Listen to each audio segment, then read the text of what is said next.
Welcome back to Listen to English. A quick, important note before we begin. This video is designed specifically for C1 advanced level learners. The vocabulary is complex, and the speed is natural. If you find this too challenging, please check our channel playlists for A2 or B1 level content tailored just for you. Today, we are tackling the exhausting world of toxic productivity. Here to give us his very stressed, very caffeinated perspective is our new host, corporate survivor Kevin Kim. Enjoy the episode. Hey everyone, I'm Kevin. Thanks for having me. Look, I'll be honest, I'm tired. I'm spiritually tired. And if you are a working professional in the 21st century, especially here in the US, I know you are too. We need to talk about this obsession we have with productivity. This idea that if you aren't optimizing every single second of your existence, you are failing at life. A few weeks ago, I hit a wall at work. I felt sluggish, uninspired. So, like any rational modern man, instead of sleeping more, I went down a YouTube rabbit hole of self-improvement videos. I watched guys with 8-pack abs tell me about the Sigma male grind set. They convinced me that my problem wasn't overwork, it was that I wasn't waking up early enough, so I tried it. I joined the 4 a.m. club. The plan was simple. Wake up at 4 a.m., take a freezing cold shower apparently. This is called biohacking, and it's supposed to turn you into Superman. Then, meditate for an hour, read 50 pages of a nonfiction book about cryptocurrency, go to the gym for a brutal workout, and be ready to crush my emails by 8 a.m. Here is the reality report. At 4 a.m., it's dark, and the world feels hostile. The cold shower didn't make me feel like Superman. It made me feel like a victim of hypothermia, shivering naked in my own bathroom, questioning my life choices. When I tried to meditate, I just fell asleep sitting up and drooled on myself. By 2 p.m. that day, during an important client meeting, my brain completely shut down. I was nodding off while my boss was talking about Q3 projections. It was a disaster. But it got me thinking, why do we do this to ourselves? Why is the answer to burnout always more work, just packaged differently? Now, I have a unique perspective on this, because I'm dealing with 2 layers of toxic pressure. First, there is the standard American corporate hustle culture. You know the vibe. It's the Silicon Valley ethos that says sleep is for the weak. You should be proud of working 80-hour weeks. You wear your exhaustion like a badge of honor. Oh man, I only slept 4 hours last night because I was shipping code. Wow, cool bro. You're killing yourself for shareholder value. Awesome.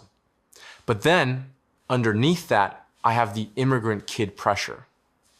My parents came here from Korea with nothing. They worked unbelievable hours and difficult jobs so I could sit in an air-conditioned office and complain about my ergonomic chair not being supportive enough. That creates a deep, internalized layer of guilt. We call it filial piety on steroids. When I want to take a nap on a Saturday afternoon, I don't just feel lazy, I feel like I am disrespecting my ancestors. My brain says, your grandfather didn't survive a war so you could watch 6 hours of Netflix. So you combine the American fear of falling behind with the Asian guilt of not working hard enough, and you get me.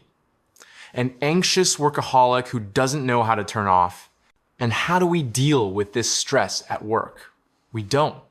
Instead, we drown in corporate toxic positivity. If you work in an office, you know exactly what I mean. We aren't allowed to be human beings with negative emotions. We have to be team players with can-do attitudes. It's the tyranny of the Slack channels. You see a message from management announcing a project that everyone knows is going to be a total disaster, a train wreck. But what do people reply with? Fire emoji, rocket emoji. Let's crush this team. So excited for this opportunity. Nobody says, hey, This sounds like a terrible idea that will ruin our weekends for the next 3 months.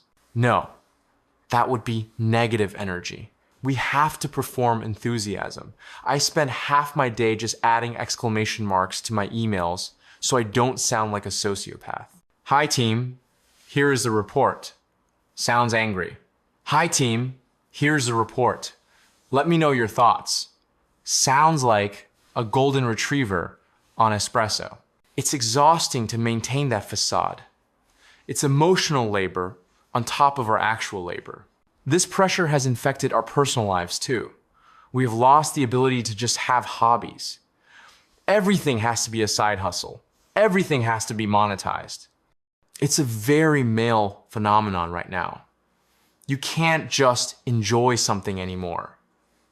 Let's say I like playing video games on the weekend to relax. My friends won't just let me play. They'll say, dude, you're good.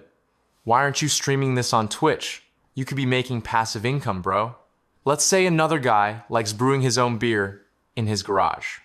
He can't just drink the beer with his friends. No, he has to design a logo, start an LLC, try to get into local bars. Why? Why do we have to turn every ounce of joy into a job? Why is fun not a valid enough reason to do something?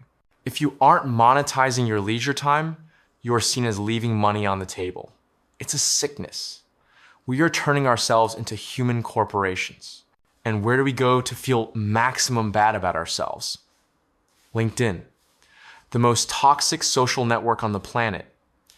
Instagram makes you feel ugly. LinkedIn makes you feel poor and unsuccessful.